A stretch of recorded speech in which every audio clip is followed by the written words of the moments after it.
Assalomu alaykum hammaga. Biz bugun nasliy genetik kasallik, ya'ni mukopolisaxaridoz kasalligi haqida gapirib o'tamiz. Ya'ni mukopolisaxaridoz nima o'zi? Qayerdan kelib chiqadi? Klinik belgilari qanaqa? Turlari qanaqa? Mukopolisaxaridozda davo lecheniyasi, ya'ni davo muolajalari bormi? Mukopolisaxaridozda reabilitatsiyani ahamiyati haqida qisqacha gapirib o'tamiz. Ya'ni mukopolisaxaridoz kasalligi qayerdan kelib chiqadi? Mukopolisaxaridoz kasalligi bu nasliy gen kasalligi hisoblanadi. Ya'ni modda almashinuv buzilish kasalliklari glikozoaminoglikanlar faoliyatini, ya'ni ularni parchalovchi fermentlar faoliyatini buzilish natijasida mukopolisaxaridoz kasalliklari kelib chiqadi. Mukopolisaxaridoz kasalliklarini asosiy hozir 12 ga yaqin tipi mavjud bo'lib, 12 ga yaqin tipni har xil genlar zararlashi hisobida kelib chiqadi. Ya'ni bitta genni zararlanish hisobidan mukopolisaxaridoz emas, ya'ni bir nechta genlar mukopolisaxaridoz kasalliklarini keltirib chiqarishi mumkin bo'ladi. Mukopolisaxaridozni 12 ga yaqin tipi bor deb aytdik. Uni 12 dan oshiq genni zararlanishi bilan ketishi mumkin bo'ladi. Ya'ni bu nasliy genetik kasallik hisoblanadi. Siz qarindosh nikoh bo'lmagan taqdiringizda ham. Xo'p, mukopolisaxaridozda 12 ga yaqin tipi bu har xil klinik belgilar bilan namoyon bo'ladi. Mana birinchi tipi bilan ikkinchi tipini bir-biridan farqi bor. Birinchi tipi bilan 8-tipini ham bir-biridan mutlaq farqi klinik belgilarda bo'lishi mumkin bo'ladi.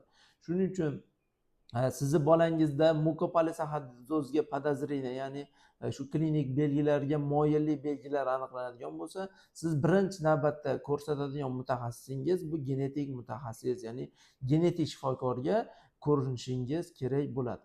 Xo'p, mukopolisaxaridozda 12 xilga yaqin tiplari bor deb aytdik.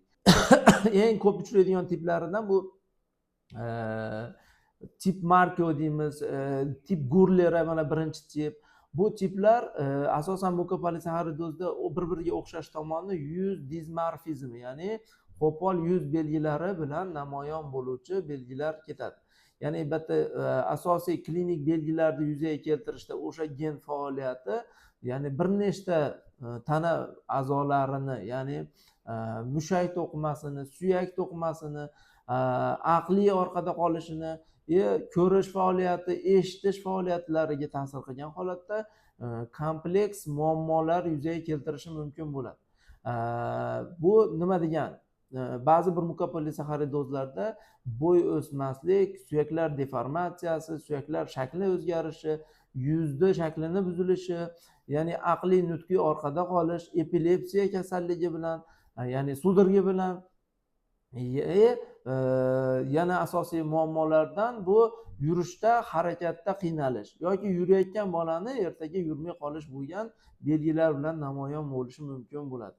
Agar sizni tanishingizda shunaqa belgilar, ya'ni aqliy nutqiy jismoniy rivojlanishdan orqada qolish, qo'pol yuz belgilari va suyaklar deformatsiyasi, bo'y vazndan o'sishdan orqada qolish belgilari namoyon bo'layotgan bo'lsa, albatta siz yaqin o'rtadagi ko'p tarmoqli markaziy poliklinika yoki bo'lmasam shu nevrolog shifokoriga yoki bo'lmasam kerakli yaxshi mutaxassis pediatrga murojaat qilgan holatda genetik shifokorga yo'llanma qildirib ko'rikdan o'tishingiz mumkin bo'ladi. Bu klinik belgilariga misollar aytdik bitta. Endi davo muolajalarga keladigan bo'lsak, asosiy davo muolajalari bu maqsadli davo muolajalari target terapiya deydi. Bu targetli terapiya mukopolisaxaridozda ko'p qismiga hali targetli terapiya yo'q. Ba'zi bir mukopolisaxaridoz turlariga target davolari bor. Buni genetik tasdiqdan o'tgandan keyin turlari bo'lsa, o'sha genetik mos kelgan turlariga fermentlarda target terapiya sifatida beriladi, davo muolajalar o'tkaziladi. Eng asosiy bu simptomatik lecheniya qilinadi. Hozirgi kunda bizda ya'ni reabilitatsion muolajalar, LFK, massaj, gidromassaj, barcha reabilitatsion muolajalar, fizioterapiya muolajalari, kineziterapiya, simmeterapiya deymiz. Shunaqa reabilitatsion muolajalar orqali davo muolajalari o'tkaziladi. Bundan tashqari aqliy nutqiy jismoniy orqada qolishiga qarab mushaklarni quvvatlovchi, modda almashinuvini yaxshilovchi, bosh miya faoliyatini yaxshilovchi dori darmonlar qilib boriladi. Mukopolisaxaridozda sizni bolalaringizda yoki sizni yaqiningizda qaysi formasi ketishiga qarab uni yengil va og'ir formalarga biz, ya'ni shakllarga ajratib berishimiz mumkin bo'ladi.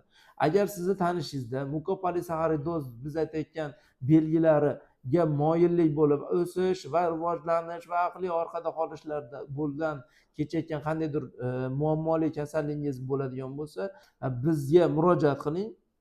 Agar shu videoni siz ko'rib turgan bo'lsangiz, shu muammosi bilan yurgan tanishlaringizga yuborib qo'ying va savollaringiz bo'lsa kommentariyada yozib qoldiring.